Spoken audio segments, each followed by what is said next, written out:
Hello, my name is Tara, and welcome to Tara's Mental Calibration, where this podcast is about my own experience with CPTSD, which is complex post-traumatic stress disorder.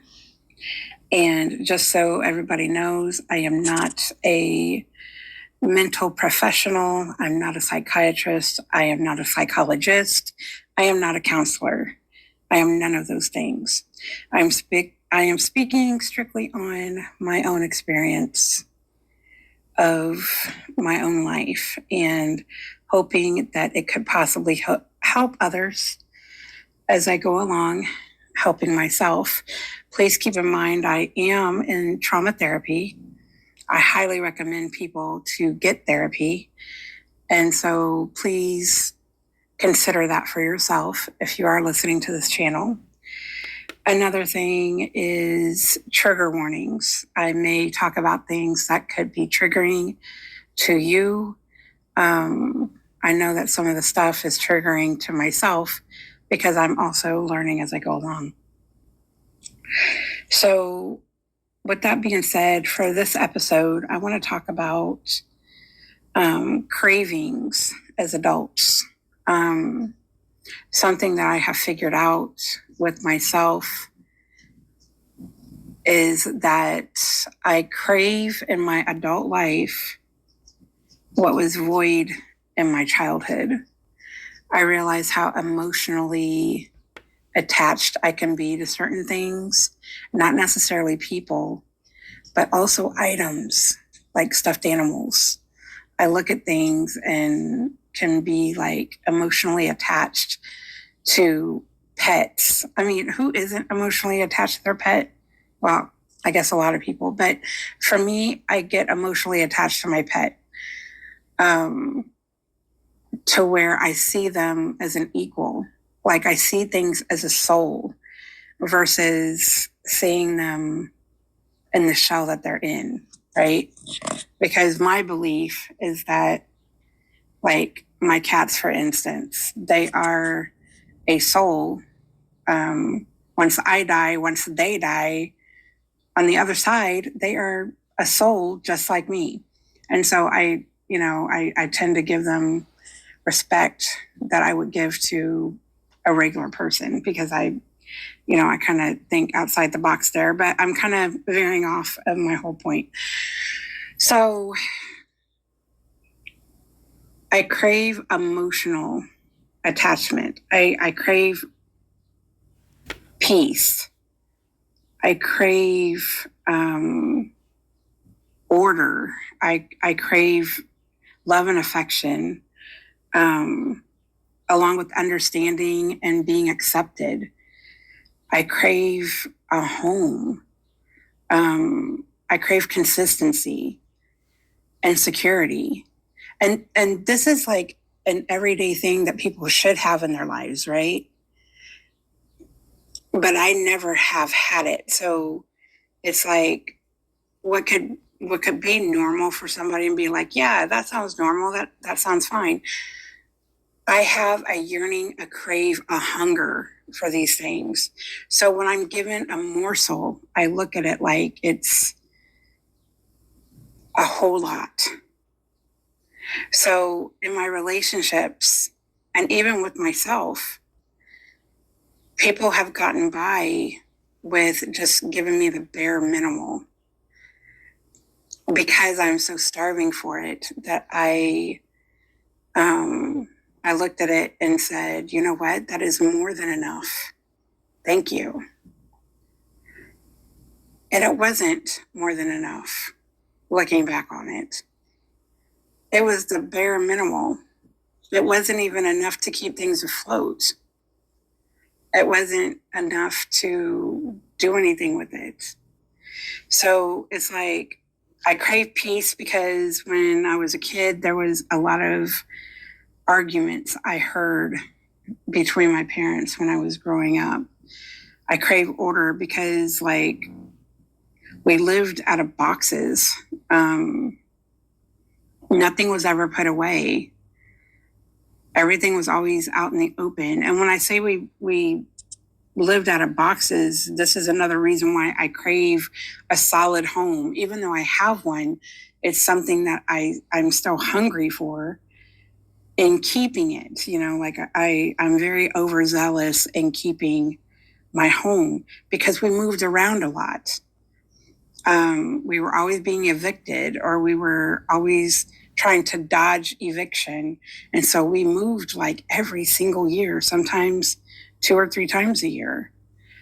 I crave love and affection, with the understanding and the acceptance, because I got pushed away a lot as a kid. When I wanted a hug, I got pushed away.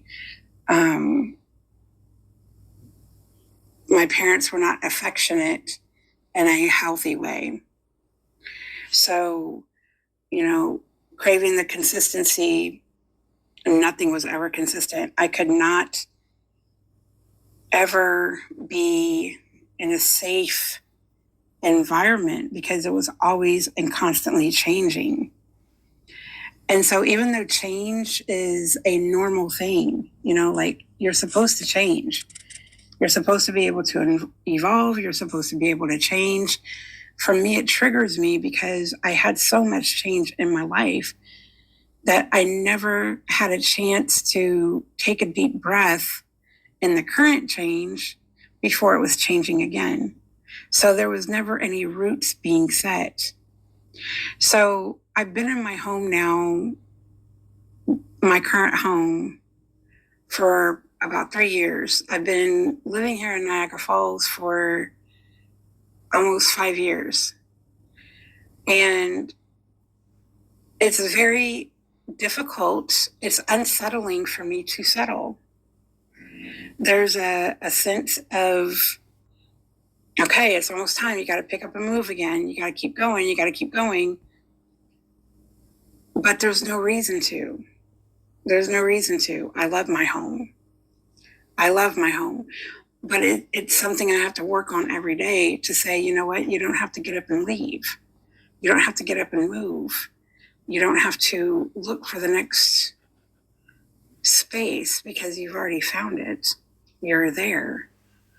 And if I decided to move, it would be because of a decision, not because I have to. The inner child work that I do as an adult when it comes to all of these cravings is I remind myself where I'm at. I remind myself of who I am currently, my age even. I deal with different sides of myself.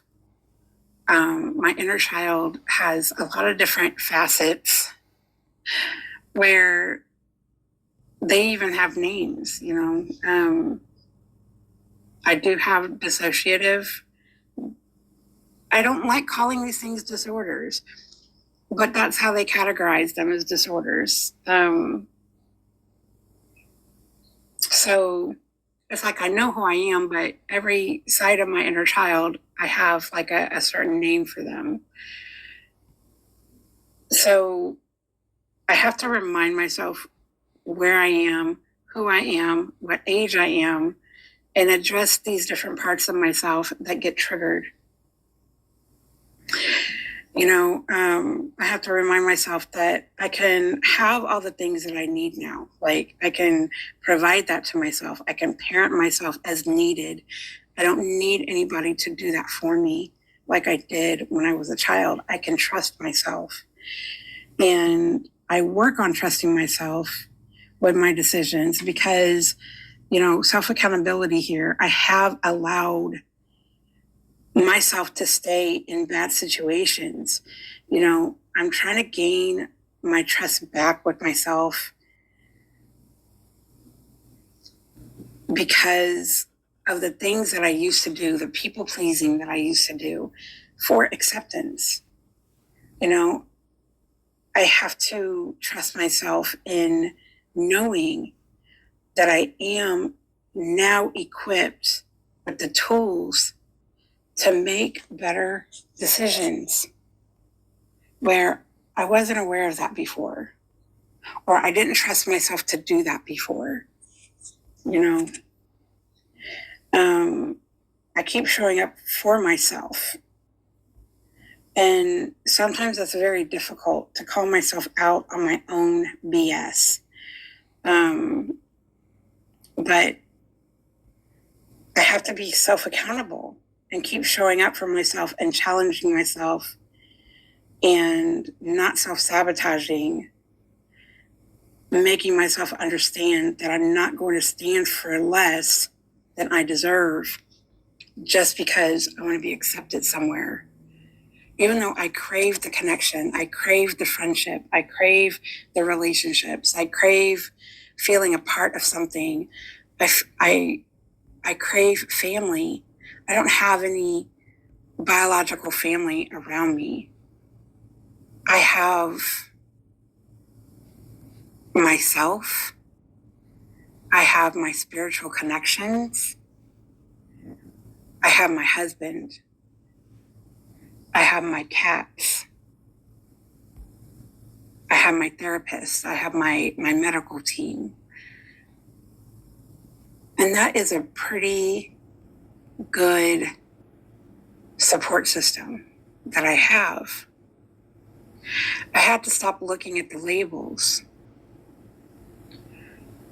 I had to stop looking at things like they're not my biological family. They're not my mom. They're not my dad. They're not my sisters. They're not my brother. And I have to start looking at them for who they actually are.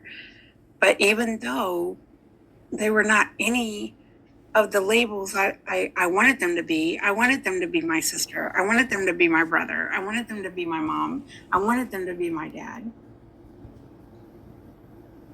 But they showed up for me more than any of those people ever have or ever could. And that's where the appreciation started. And that's when I started looking at them as family. And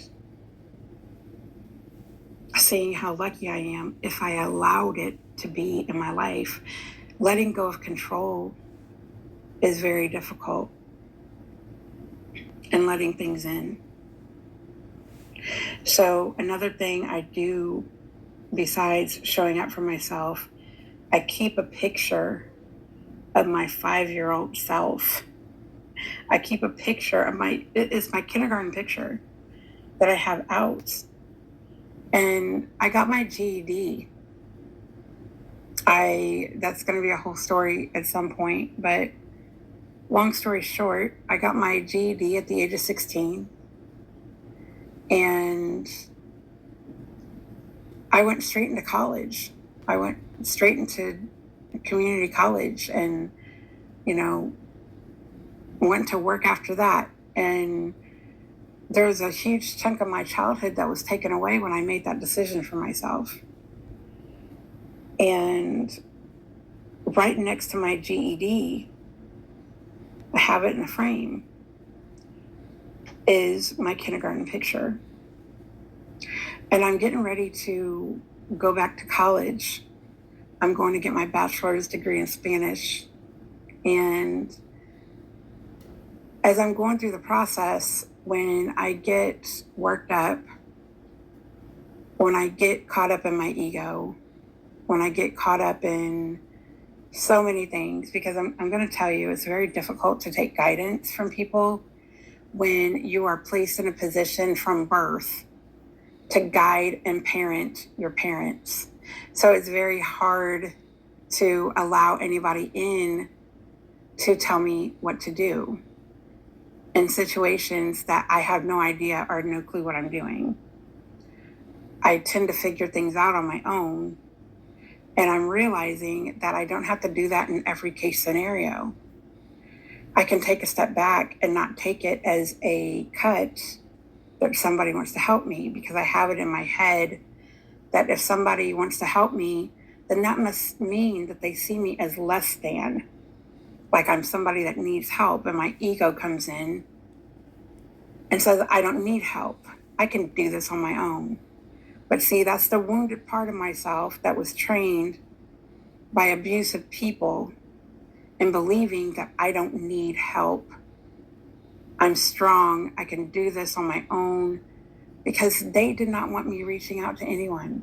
They did not want to feel like they were messing up as parents. So I have this chip on my shoulder that I have to break down.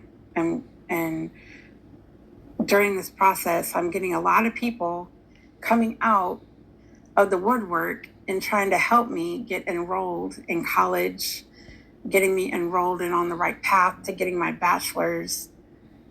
And it takes everything I have to not say, I got it. Like, leave me alone, I got it. So not only do I have my husband talking me down, and he's like, baby, look at it like this, because he has to help me see the other side of it. But at the same time, I'm looking at that kindergarten picture of me and saying, I'm doing this for you, baby girl. We're getting help for you so we can do this and we can succeed.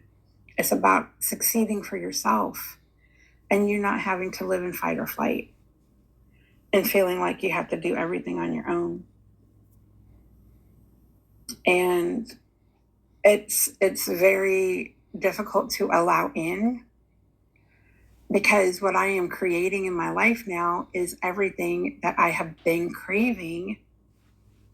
But I also have to allow help from people who actually want to help, that don't have an agenda, that don't have an ulterior motive. And that is very hard for me to trust, because I've never been around people like that, ever. And when I say ever, I mean ever. So it's a very new thing for me. And the current creation that I'm in. So what I can say is taking it day by day, taking it step by step. Using my discernment is important. I'm not going to sit here and blow smoke up your wahoo and say that it's all peachy keen and roses over here, because it is not. It takes a lot of self-reflection of not staying in a victim mentality. I'm a very firm believer in, there's a time and a place for everything. There's a time and a place to be a victim, and there's a time and a place to be the survivor of whatever it was that you were a victim to. And I am in a transition period. I am in between being the victim and being the survivor. And that pathway is very difficult, because people did what they did, yes, but I'm also very self-accountable for how much I let it still affect my life. I don't want to live in a victim mentality of constantly being like, okay, because I was a victim, I get to be mad, I get to act like this, I get to be like this, but because of this, here comes all the excuses. I'm not allowing myself to have those excuses anymore. And that's very hard for me, because I've been using them for so long. So I'm still in the transition of releasing these excuses. And if I didn't succeed at something, it's because I didn't put the work into it. Not because of what somebody did to me. It takes, you notice I had to say that with a deep breath. It takes a lot to admit that, and to actually admit it without having any shame. I'm right on the other side of that shame. Like, I can still see the shame that I'm leaving behind without feeling it. So I'm that close to feeling it because of what I just said, But it's always a work in progress. It's always patience, having patience with yourself and being honest. And even if you can't admit it to other people, starting it off with admitting it to yourself. And then as you become comfortable with it, you can admit it to whoever you want to at that point. But as for me, it takes a lot to admit it right now, because I'm still in that angry mode of what people did to me. But at the same time, I don't want to live in that anger to where I allow it to hold me back anymore, because that anger is really not hurting anybody but me and my own growth. And if I allow it to continue hurting my growth like that, then I am falling as a new victim into a space that my abusers wanted me in the first place. And I'm not going to allow that to happen. So that is it for this episode. If you have anything that you want to talk about, or if you want to share your experience, please feel free to email me at tarasmentalcalibration@gmail.com. There's no apostrophe, no dashes, nothing like that. It's just like my channel, Tara's Mental Calibration, with no spaces, @gmail.com. So thank you very much for listening. I hope you tune in to next week's episode. I'm sending you a bunch of love. I'm sending you so much light. And I'm sending you patience and support and anything else that you may have going on in your life.